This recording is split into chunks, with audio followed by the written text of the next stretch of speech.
અને હવે વાત સ્થાનિક સ્વરાજના જંગની કરીએ તો આવતીકાલે સ્થાનિક સ્વરાજની ચૂંટણી માટે મતદાન થવાનું છે। સવારે 7 વાગ્યાથી સાંજે 6 વાગ્યા સુધી મતદાન યોજાશે। 9,263 બેઠક માટે 25,537 ઉમેદવારો મેદાને છે।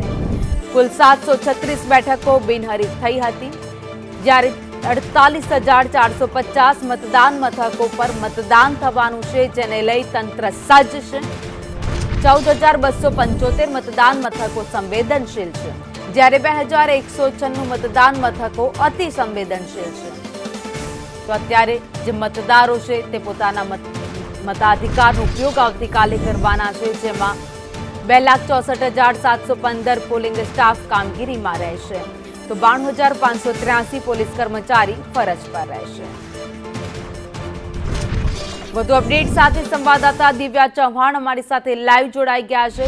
દિવ્યા, આવતીકાલે સ્થાનિક સ્વરાજની ચૂંટણી માટે મતદાન થવાનું છે, તંત્ર સજ્જ છે, આવતીકાલે લોકો પણ ઉત્સાહ સાથે મતદાન કરશે, પરંતુ બીજી બાજુ ગરમી ક્યાંક લોકો માટે સંકટ બની શકે।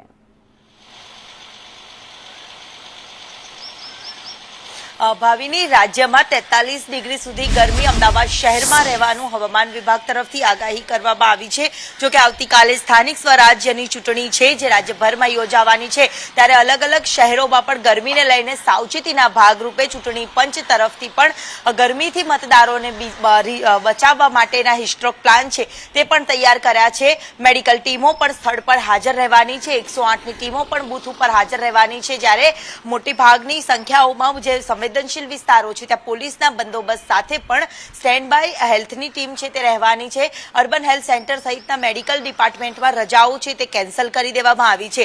સાથે જ મોટી સંખ્યામાં જે મતદાન થવાનું છે તેને લઈને તકેદારીના ભાગરૂપે તમામ બૂથ ઉપર અત્યારથી જ મેડિકલ કીટો છે તે પહોંચાડી દેવામાં આવી છે, અને વહેલી સવારે વધુ મતદાન થાય 7 વાગે તેવા જ ઉદ્દેશ્ય સાથેની આ જે કામગીરી રહેવાની છે। બપોર દરમિયાન મતદારોને કોઈ તકલીફ ના પડે તે માટેની પૂરતી વ્યવસ્થા વિશાળ ડોમ પણ જે મતદાન કેન્દ્ર ઉપર બાંધવામાં આવ્યા છે, મતદારોને ગરમીથી પણ બચાવી શકાય અને સારું મતદાન થઈ શકે તેવા ઉદ્દેશ્યમાં ચૂંટણી કમિશનરની આયોજન છે તે સૂચના મુજબ કરવામાં આવ્યું છે।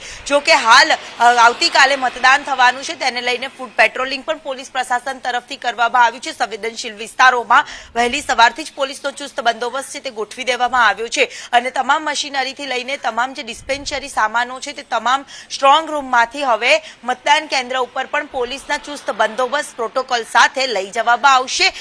અમદાવાદ શહેરમાં 2 જેટલા સ્ટ્રોંગ રૂમ છે જે તૈયાર કરવામાં આવ્યા છે, અને તેમાં તમામ સુરક્ષા બંદોબસ્ત છે જે અગાઉથી જ રાખી દેવામાં આવ્યો છે। જી, આભાર માહિતી માટે।